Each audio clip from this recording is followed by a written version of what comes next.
Hey everyone, welcome to Unique Ways with Thomas Gerard, an audio podcast. Got a really great guest on today. He leads teams and mentors designers while keeping his hands dirty in practice. He designs physical and digital services and has been doing this and things related to this since 1997.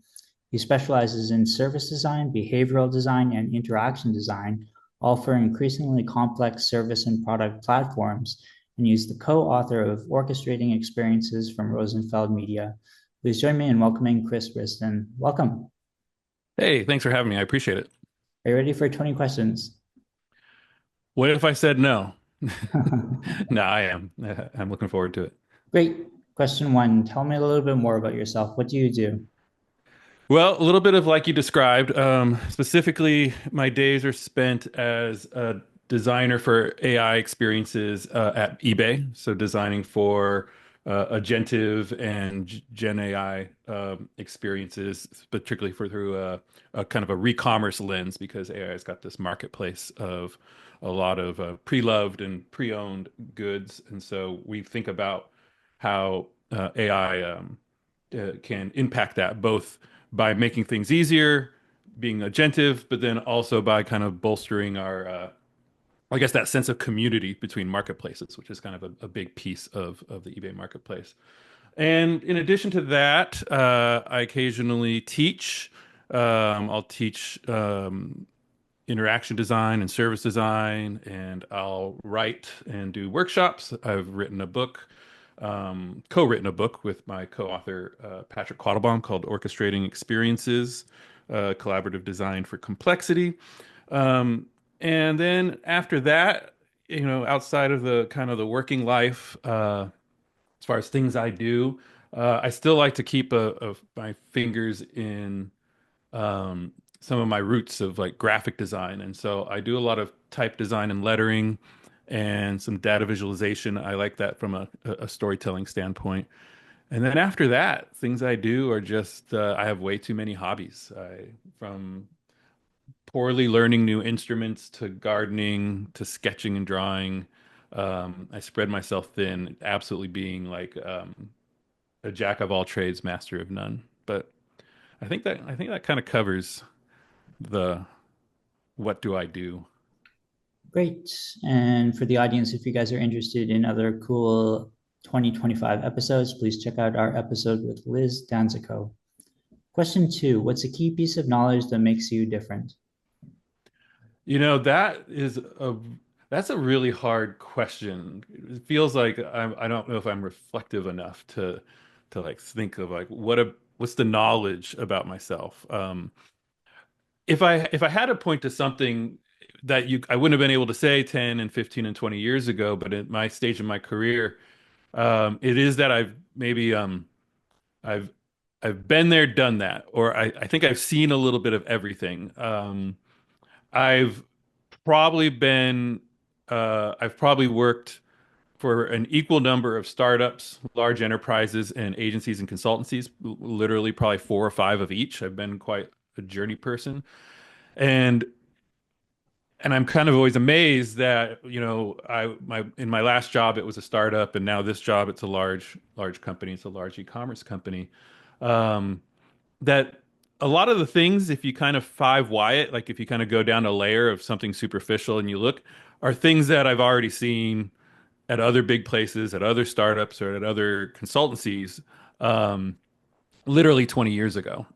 So there's sort of that the more things change, the more they stay the same. And I think that I used to think of being kind of a journey person, of having done a lot of things for a lot of different companies versus being somewhere for 10 years or 15 years was kind of a detriment. But now at this stage in my career, it's kind of become a superpower because there isn't any situation I can't kind of like catch in the wild, diagnose, and then kind of help people reframe it and say, like, look, this isn't a new problem. Whether this is a political problem or it's an execution in the work problem, um, or it's understanding something about the way the product is supposed to be, or just an organizational issue. It's like, well, I've tackled this before. Sometimes unsuccessfully, but I've tackled it. So I've got some lessons learned. So I think that's the closest thing I could say. And it's interesting because I wouldn't been able to say that like 10, 15 years ago, but to say is all that knowledge um, that makes me different is a little bit of having waded into these waters before. Whatever those waters are, it's like I've waded into these waters before. Nice, I like that. So question three, why this of all things? Why do you do what you do? Well, I do it because I like it, and so I'm very grateful that I like the domain that I'm in, and I mean that in the broad sense, like designing and typically designing for new technologies. But I think at the core, it's like I like to make. I'm a maker at heart, and early on my career, I started off in marketing, and it wasn't a maker, and I then was in as a kind of proto product manager. I was a web producer back in the 90s and early 2000s. And I just realized I wasn't, even though I was often in the position of like that mini leader position, like the leader of a project, the product manager, I really wasn't satisfied. And I would look at whether it was in other industries like industrial designers or it was in my industry, graphic designers, and at the time, web designers or digital designers.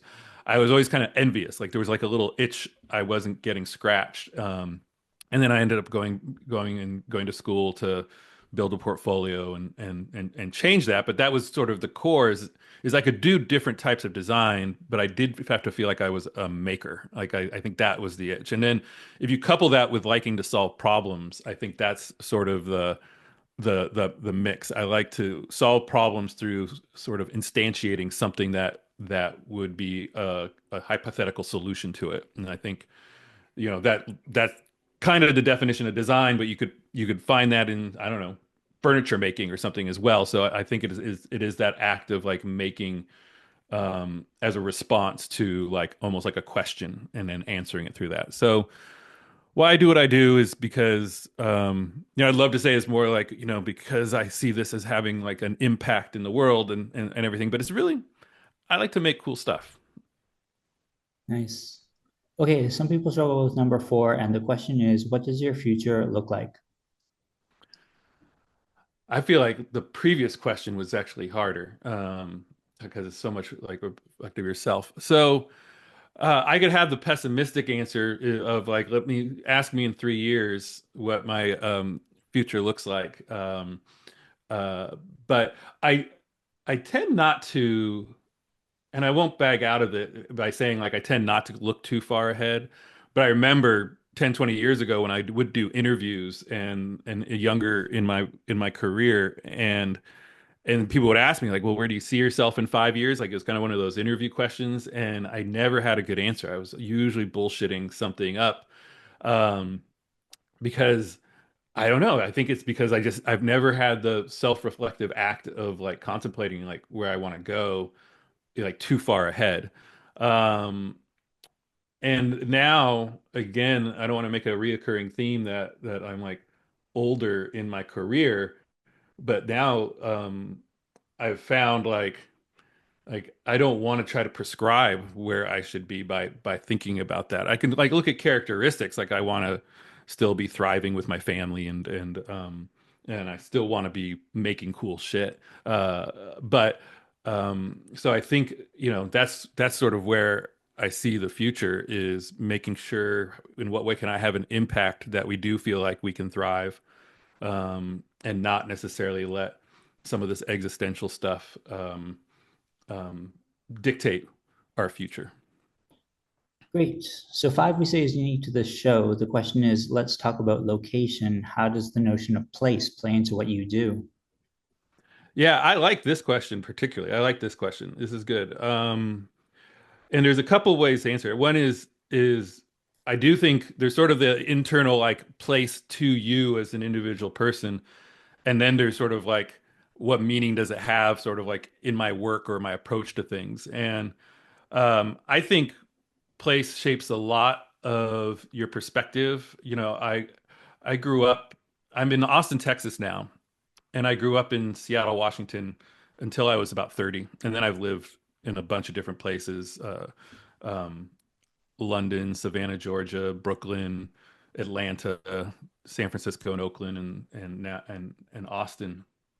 but I still feel like I'm shaped by some of my formative years, particularly my early adult years, as continuing from my childhood by the Pacific Northwest and by Seattle and by just the kind of the lifestyle or way of life that was as well as combine it with being like my generation growing up in the like the 80s and that Gen X latchkey kid vibe. I think that affected me a lot. But then I also look kind of like more locally. Like I remember I interviewed at Zappos in Vegas, and this is like 15 plus years ago, and I didn't get the job. But the whole thing with their culture was like expressing yourself. So people had these cubicles, and they were just overrun with like all this personal stuff. And I'm a bit of like a contrarian, so I would have imagined that if I had gone there and I had had that my cubicle would have been like stark, like with nothing, just because that would have been like my contrarian way to express my individualism. But I now work remotely, and I work in an office, and it's an office that I had built, like one of those backyard shed offices, um, and I do love it, and I do think it affects how I work in being in a place that is truly personal. But I don't know if I could have done that at an office because I always tend to hold like companies a little bit at arm's length. Like I don't want to get too comfortable and then be laid off in 2 weeks. So I think knowing like my place, this office is like a permanent place and I can sort of express myself with what I have on the walls or what I have on the whiteboard, um, affects, that sense of place as far as this being a permanent place, even if I either get a new job or whatever, this is like going to be the constant. I think affects in a positive way how I work.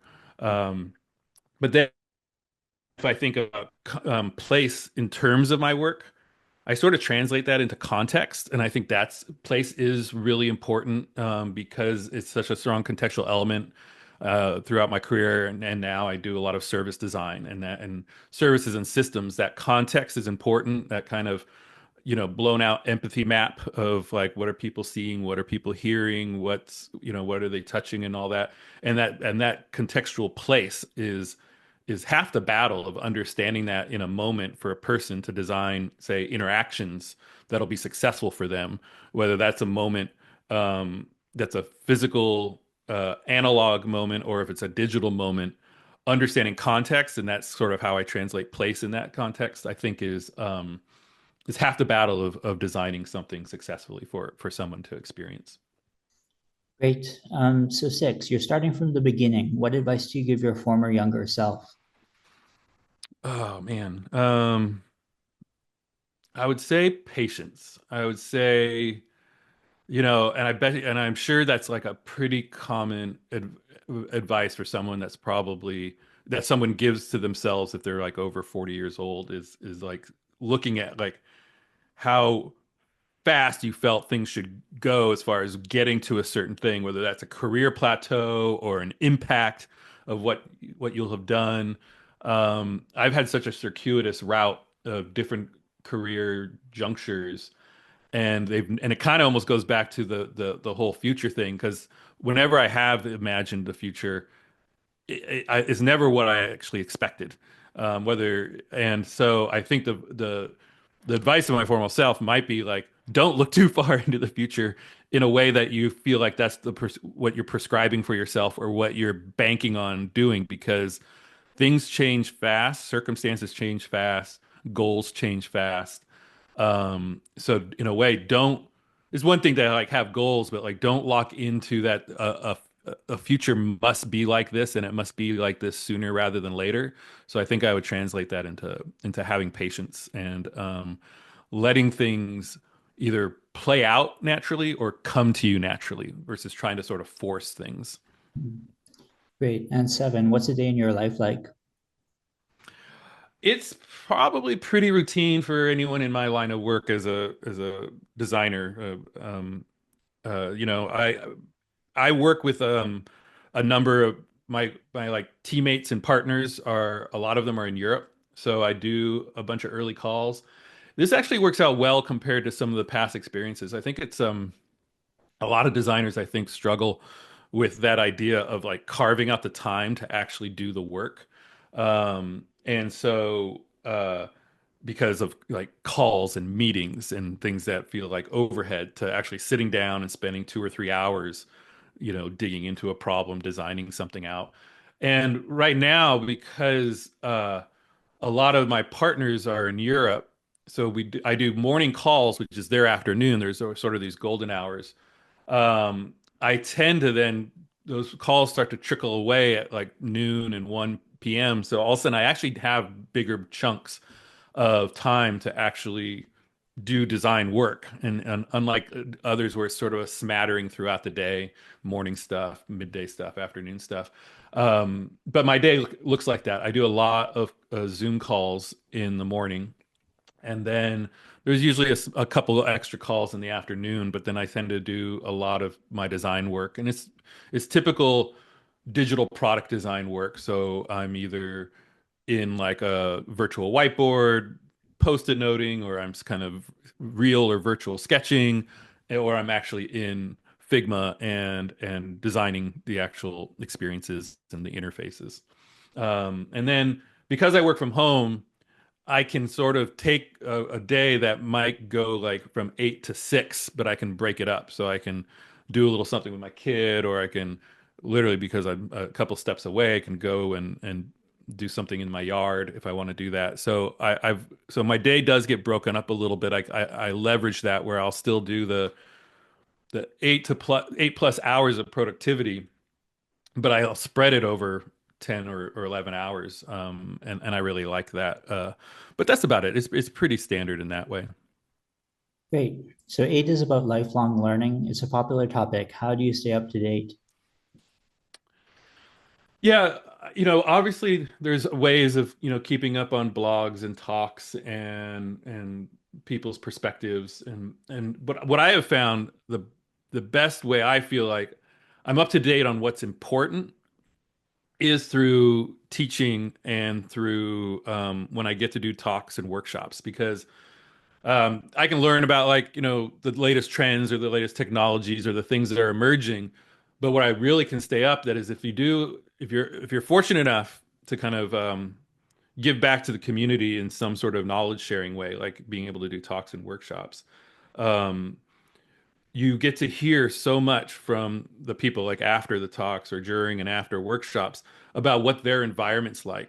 And if anyone who gives talks and workshops that are about sort of like how to do things better or in a certain way, like, use this design method or this is what I've learned and this is how, I would bet you if you surveyed everyone who's like, what's the number one question?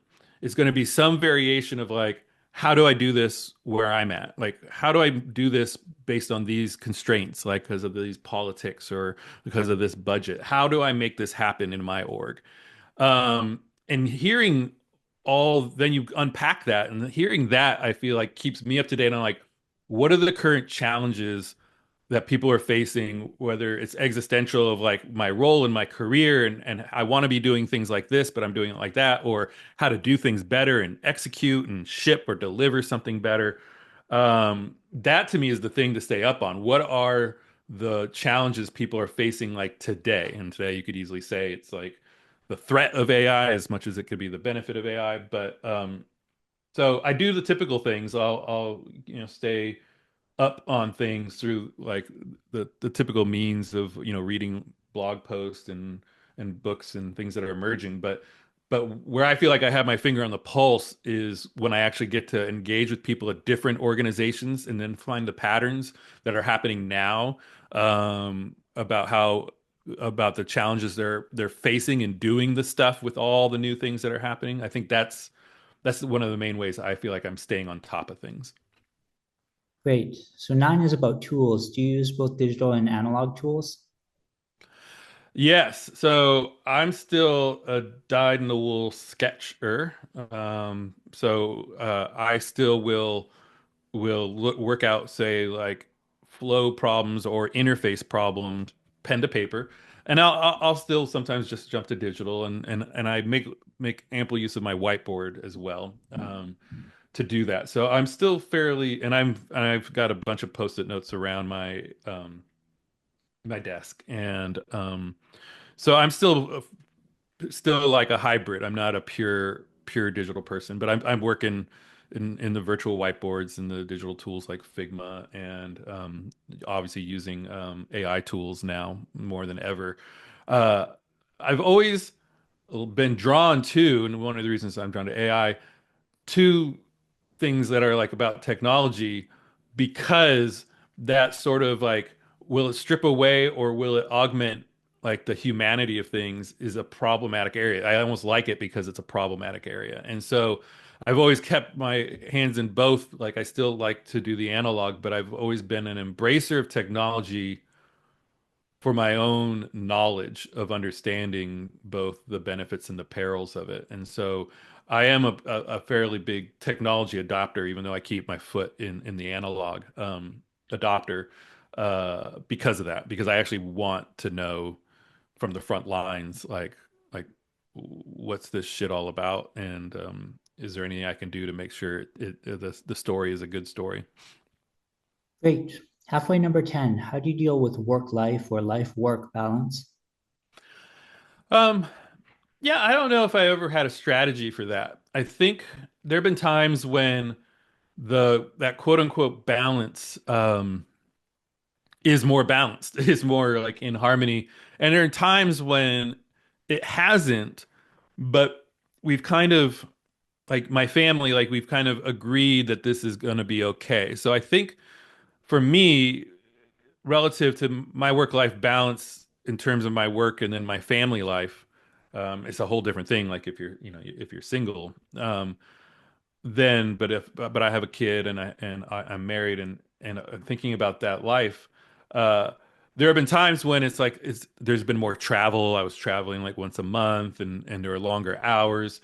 Um, but we knew this was going to be a part of the job. There were benefits to the job that we would take advantage of, whether it was helping my career, knowing I'd be happy because of the work was really interesting, or because it was a step and it was a raise and it was going to help us, and so I think if you're in agreement with anyone that's impacted by the balance being one way or the other, you can navigate that.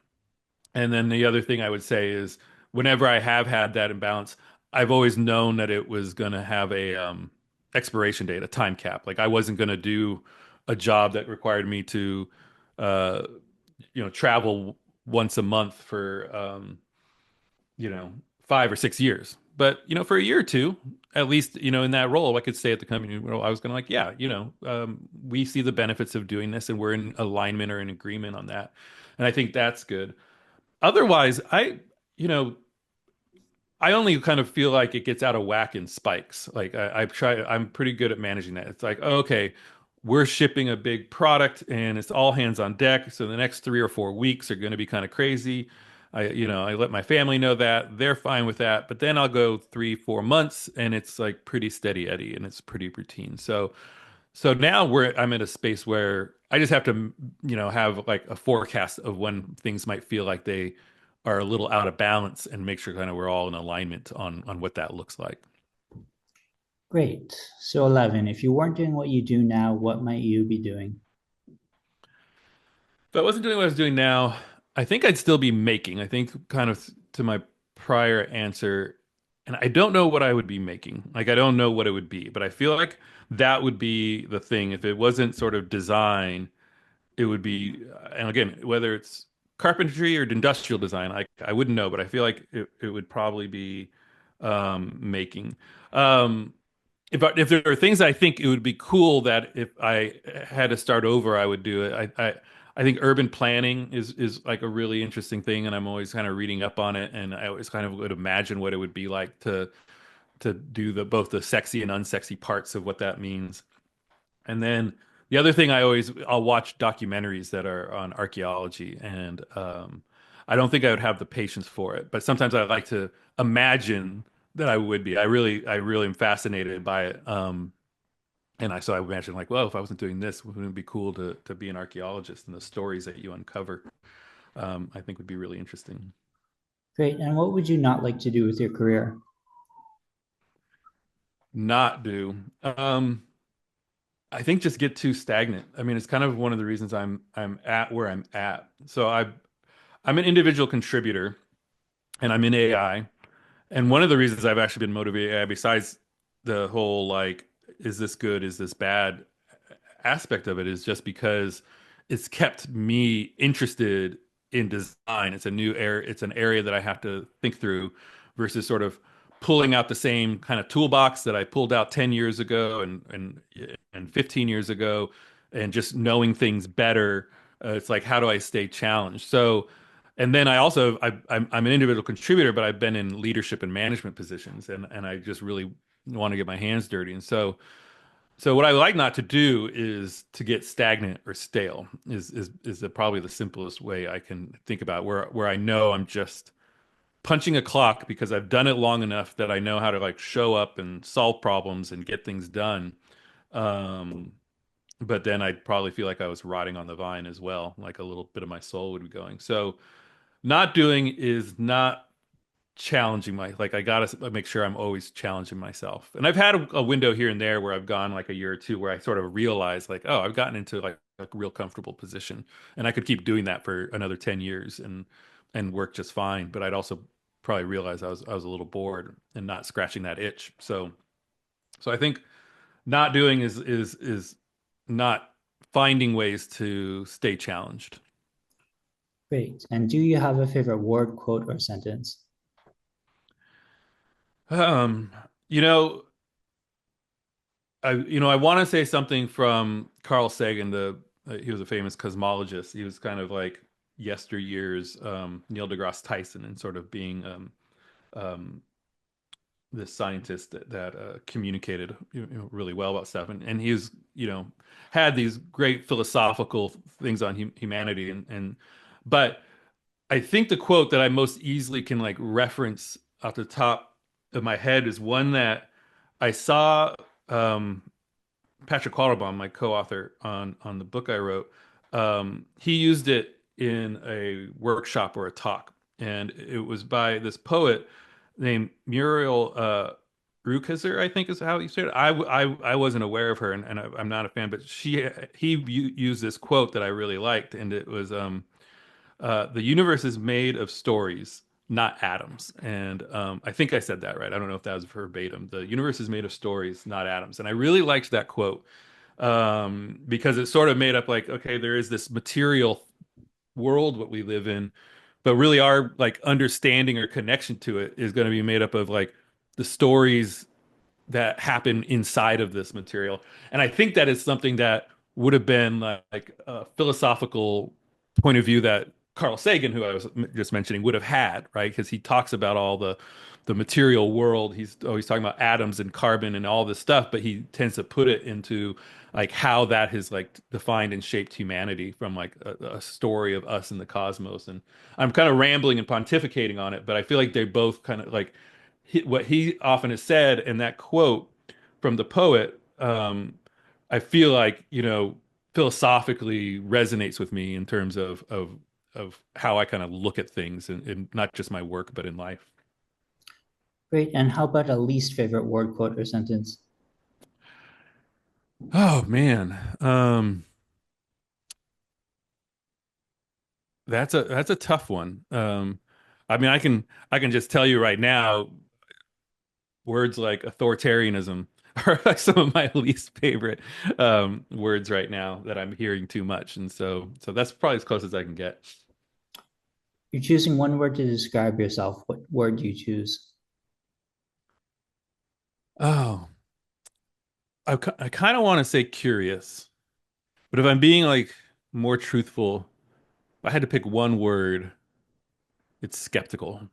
Hmm. I feel like that's going to be the word, and that could be both a good thing and a bad thing. Skeptical as in like always questioning things, and then from a design standpoint, that could be good. You like reframe things and stuff. But there's just like skeptical of things you hear, things you see. Not almost like in the opposite of like a conspiratorial type of sense. It's just more like uh wanting to see the evidence or I'm a bit of a contrarian, so if I see like groupthink I'm always skeptical of that versus saying like, oh, everyone must be getting it right and they're all aligned on it. It's like, well, why is this? And so if I had to pick a word, it's probably skeptical. Great. And what keeps you up at night? Oh, there's a lot of existential stuff going on right now. You're probably getting this a lot in your interviews. I'd love it to say something that's more like ponderous, like, the problems that I'm facing at work and even like the risk of AI, and because I'm in the thick of it. But really right now what it does is, I'm the father of an LGBTQ plus child living in Texas. And so just what I said right there, that keeps me up at night. That's Hmm. the things I need to worry about. How about a dream you're chasing? The dream. Uh, I don't know. Ask me in 3 years. No, but uh, it's almost like looking at the future. I don't know if I have it. I mean, the dream I'm chasing is also like the one I'm living, which is just to feel like uh my family and I are just kind of thriving. Like we're going year by year and feeling like as a family we're getting stronger and better and our life is kind of what we want of it. And if I isolate myself to like my life in very like compartmentalized, I have a really good life in terms of that sense. And so my dream is sort of to ensure that that stays that way. Hmm. Final stretch here. What inspires you? Well, here's the funny. It's really hard not to sound cliche if I say like the youth inspire me, being an old, but I am, in all the noise that we get on like all the socials and the platforms and everything, and all the like pessimism you could have about however like younger people like in their 20s and stuff are expressing themselves, like when you see the a signal inside that noise where s- where some people are really like in the manner that they're activists, like they're actually going to like run for Congress and say like I kind of like me chasing like, oh, I'm interested in AI because it could be really amazing, but it's also really risky and problematic.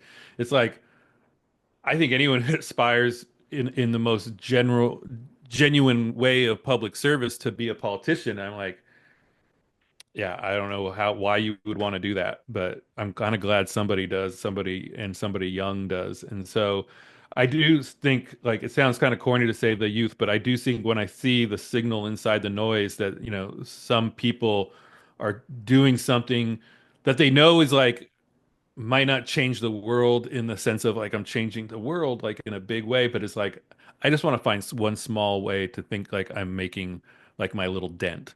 And so when I do see that, that inspires me. And that in a way is very cliche to say that kind of like keeps me young, so to speak. Because, I'm as an individual contributor in your 50s, I'm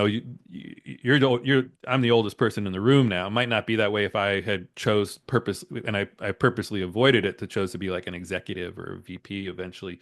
But here now, if I'm in a room full of product managers and designers and data scientists and engineers, um, then I'm always like the oldest person. So that's why it sounds cliche to say the youth. But if I do see people out in the world trying to make an impact, knowing that it may be small, but that's okay. It's just small can be meaningful. That tends to inspire me. Great. And last couple here. Any advice you'd like to share? Um, I guess the advice I'd share uh, is the advice I was going to share to myself, my from if I was starting from scratch, which is like be patient, let things come to you, let's see how things play out, and sort of navigate or find a way to ride the wave versus trying too hard to force things and trying too hard to make things happen versus navigate them to get things to happen. So that's probably what I would give as advice. Great. And finally, number 20. How can our listeners keep tabs on you and what's our call to action? Yeah, so keep tabs on me, which I'm always happy to hear from people. I do get like people who just reach out because they either want advice or they want a perspective on something, and I love doing that. And you can find me on LinkedIn. You can I'm starting to reemerge on the socials, now that I'm not on Twitter. So like on Blue Sky, I'm there under the moniker Live by Satellite. And I'll have a new book coming out. It's like a small guidebook. It's not a big book. Coming out in the new year on experience principles, designing and crafting, or crafting and using design principles and experience principles that I'm looking forward to. So keep an eye out for that. And so that would be the call to action, is to keep an eye out for that. And yeah, so all the usual ways. Great. Well, thanks so much for joining today. This new book sounds exciting, and it was great to hear your stories. Oh, I appreciate it. Thank you so much.